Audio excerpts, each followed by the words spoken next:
This is not a Barisan Nasional roadshow. This is a 1MDB roadshow, a roadshow organized by the company in order to get the company's point of view across. As you know, there are many allegations made against the company, whether domestically or internationally, and so we are taking this opportunity to address that through this series of roadshows. Now, of course, some of those roadshows are organized by local political parties, but most of them have actually been organized by NGOs and people in a particular area who want to get clarification. Our objective this time around is to really go to where there is a desire and a need for further information on 1MDB. So very, very targeted to certain locations where there's a demand for that information. Secondly, we find that having a one-to-many interaction, so for example, in most of these ceramah, we have a minimum of 500 people, and typically it's over 1,000 people. So we find that having that close interaction helps in terms of getting the message across. And as you know, with 1MDB, there are a lot of details, there are a lot of complexity. So having that direct interaction helps us to address any questions and queries on the spot and to actually address what that particular audience wants to know. So in my view, it is a lot more effective than doing a TV broadcast. Having said that, I have previously done TV broadcasts. I've come out on RTM, Astro Awani and so on. And to the extent there is a request or a demand, we can definitely consider that too. You know, the complexity is actually in the business and the accounts and things like that. But if you look at the core of the 1MDB issue, it is very simple. 1MDB is a business problem that has become politicized. It's a very simple message, really. This company went through cash flow mismatch. So the money coming in was not enough to pay the outgoings of the company, largely due to the failure to list ADRA on the stock exchange. Secondly, the management of the company was not very good and governance was weak. So these are actually factors that are easy and simple to understand. However, the opposition have made use of this business problem for their own political mileage. And why did they do that? Well, they wanted to topple a democratically elected government. So that was what they attempted to do. Fortunately, the government has taken immediate steps very early on by bringing in myself to restructure the company. We've implemented a rationalization plan. So today the company is in a stable situation, and the remaining debt, so from 50 billion ringgit, we are now down to 31 billion ringgit. That remaining debt is backed by assets of around 43 billion ringgit. And the long-term development of the assets will generate cash to pay back the long-term debt. So actually the message is quite simple, right? 1MDB is a business problem that has been politicized. The government took immediate action to fix the company. Today the company is in a stable position, and the debt has been reduced from 50 billion to 31 billion ringgit. There's still assets of around 43 billion ringgit, and the long-term development of the assets will be used to pay the remaining long-term debt. So when you explain it in that way, people realize what the opposition has been doing, which is to politicize a business problem.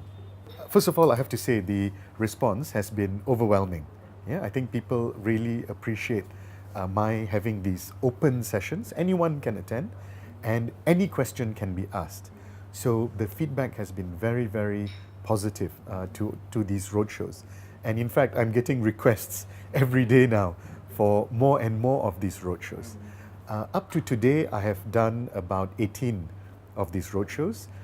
We've met over 15,000 people, and these people have then shared what they have learned at the roadshows, whether to their friends, to their family, Facebook, WhatsApp, and other social media. So overall, overwhelming response, and we are very, very happy with it. In terms of the questions, right, as I told you, we have a policy where any question can be asked. So amongst the top questions, right, for example, who is Joe Low and what is his relationship with 1MDB, right? Another question that's asked a lot is, did the 2.6 billion ringgit paid into the Prime Minister's accounts, did that come from 1MDB, right? Another question that is asked is, what action has been taken against those management of 1MDB for their poor management and bad governance at 1MDB? There are also questions around the Department of Justice, the lawsuit of the Department of Justice, linked then to this equanimity yacht of Indonesia, right? So those kind of things. So you can see that they're actually quite tough questions, difficult questions. But Alhamdulillah, we've been able to answer them. At the same time, for a lot of these ceramah, we have a Facebook Live. So although at the ceramah there might be, 1,000 people, frequently on the Facebook Live, we get over 20,000 views, right? So the information gets spread out further, and they can see that we are honestly and transparently answering those very difficult questions. So on the back of that also, we have produced short videos, and those videos are now going viral. I'm sure you must have received a few of those videos where I answer all those questions that I just shared with you. Detailed answers are given, and they are being now viral on social media. I think this is very unfortunate, but it's also representative of how the opposition conducts its politics, which is really politics of hatred. Politics of hatred. It's not about issues, it's not about facts, it's not about the reality of what it is. It's their attempt to shape perceptions using hatred. Now, from my perspective, I joined 1MDB in January 2015, which is after all these alleged incidents occurred, right? So that's number one. My conscience is clear. I joined the company after these issues happened. Number two, my role is to fix the company, right? This is a company that went through difficulty, it's in trouble, and I was brought in to fix it. Number three, we have achieved that objective. Today, the company is stable. The debt has been brought down from 50 billion down to 30 billion. There is now a plan of how to monetize the assets in order to pay back the long-term debt. So from that perspective, I can hold my head up high, right? And the opposition can say whatever they want.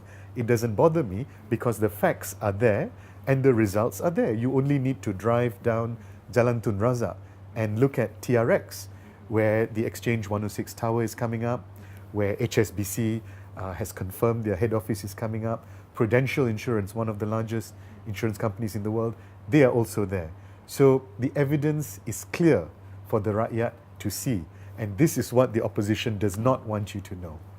What's happening now with 1MDB, under the suggestion of the PAC, Public Accounts Committee, the assets of 1MDB, which is TRX, Bandar Malaysia and so on, have been taken out of 1MDB so they can be independently developed without the negative perception or stigma on 1MDB. So the company itself today is a non-operating company. The assets have taken out, and what 1MDB will now do is to manage the debt. So in return for transferring the assets out of 1MDB, we will receive payment for those assets, and that payment will be used to pay the debt. So as a company, not much is going to happen. It's a non-operating company. Once all the debt is paid off, the company will be closed. But we also have the assets. So you only need to look at TRX today, how developed that is. As for Bandar Malaysia, we have only just now completed the relocation of the Sungai Besi Air Base into 8 other bases around the country. So now that that relocation has been completed, the process of developing Bandar Malaysia can start shortly. Definitely. I definitely believe if those assets are correctly developed, if the monetization happens as per the schedule, there is no doubt that enough cash flows will be generated in order to meet these debt maturity timelines. So as you can see, TRX today is very well advanced. So that's a very positive development. We still have 4 years before the first tranche of debt is due. A settlement agreement has been signed with IPIC of Abu Dhabi in relation to working with them on the $3.5 billion deposit, so paid to Abba BVI. So that's in progress. And lastly, the development of Bandar Malaysia will also kick off now that the relocation of the Armed Forces base has completed. So that gives us more than enough time to manage the assets and to monetize the assets to meet the debt repayment schedule. If the plan is implemented as envisaged, then there is no need for any government support towards 1MDB. So the assets of the company are more than sufficient to repay the debt of the company. And if any of your readers want further details, they can download the PAC report on 1MDB. It's over 100 pages long, so I don't recommend they read it all at the same time. But in that PAC report, we have a summary cash flow, a table that shows the sources of cash flow and the sources of asset monetization over time, and the uses of that cash flow, which is primarily to service the debt. So don't just believe Arul Kanda. Please download the PAC report and see what was presented to the PAC, which has, as you know, 5 opposition members, including YB Tony Poa, the biggest critic of 1MDB.